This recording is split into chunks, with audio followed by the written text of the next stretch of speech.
What is it, Walter? As of 0800 this morning, the CDC reports confirmed cases of the virus in both Mexico and Canada. We could be looking at a global pandemic.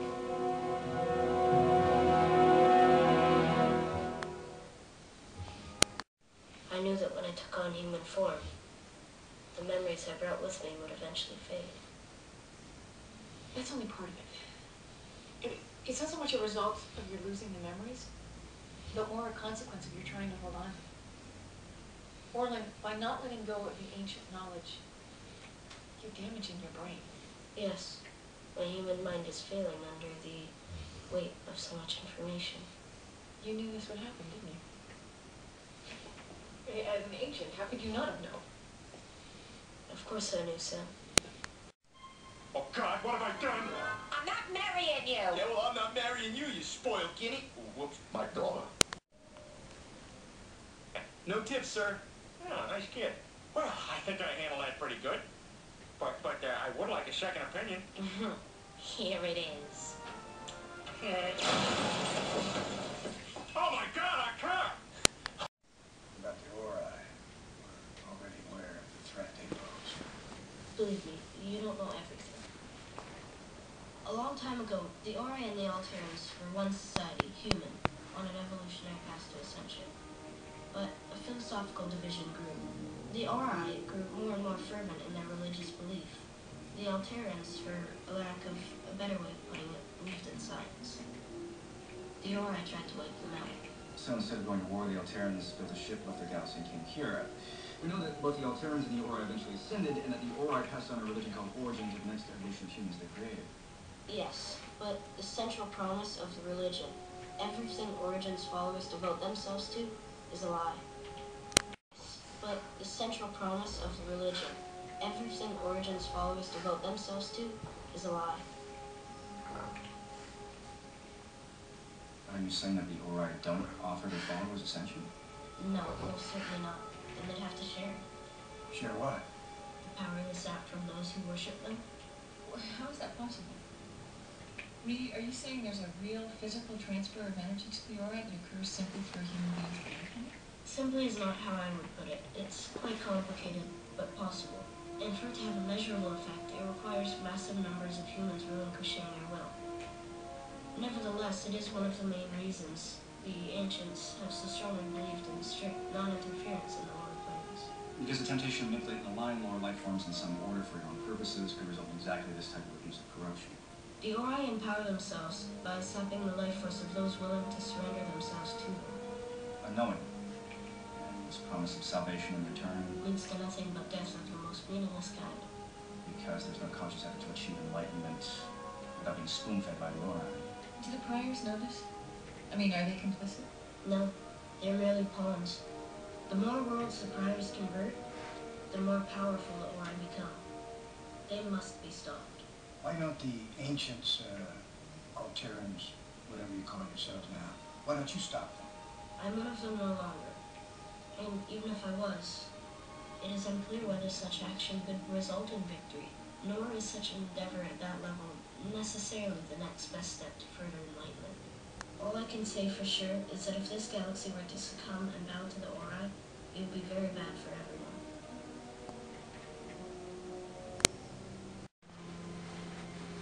You have spread the word of the Ori well, Garrick. I believe that their wisdom was worthy of my efforts. And yet such wisdom still falls upon deaf ears.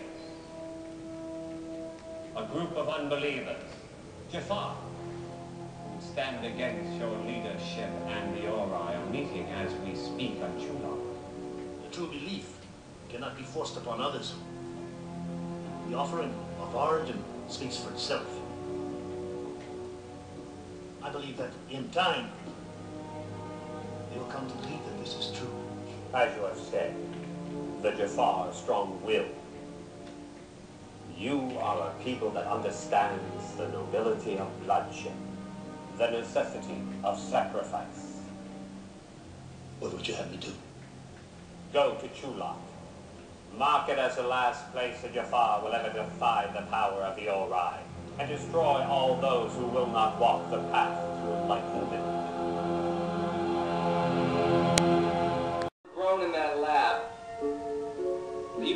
produce his DNA and his genetic memories.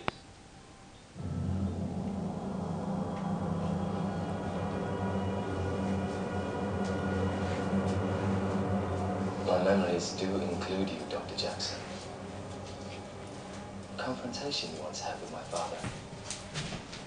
I sense it is some time since I was last awake. What has become of him? I'm not here to answer your questions. The others. They wish to study me, don't they? Why else would I still be here, given the danger you know I pose? They want to learn what I am, how I came to be. But you... Have you ever taken a life, Dr. Jackson? I believe you have. Killed a man.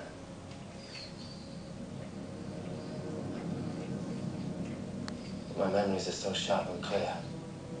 It's as if they happened only moments ago. The countless lives my father extinguished. Of those that came before him and did the same. Such pleasure it gave them. But I have not experienced it myself yet. Does it really feel that good? Millions of slaves bowing before me. A galaxy of desperate, pitiful life forms at my feet. That's clearly intoxicating. I can almost taste it as if it was me there and not those whose memories I possess. But nothing do I anticipate more than the sweetness I know I will feel when I kill for the first time. I can hardly wait to watch as fear stops a man's heart. So much more intimate. One-on-one. To watch as the blood flows from his veins and savor his ever-fading hope for life.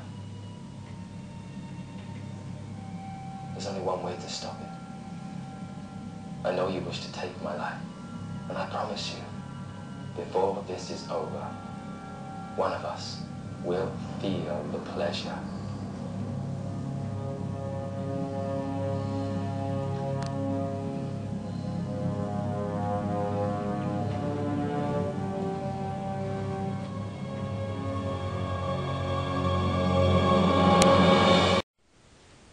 New enemy that now threatens our galaxy.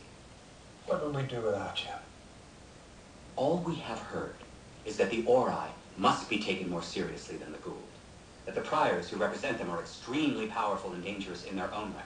And yet, in the months since this threat emerged, not one proposed countermeasure, not one shred of technology, not even so much as a theory or strategy to fight these missionaries has resulted from ongoing Stargate operations. Until now.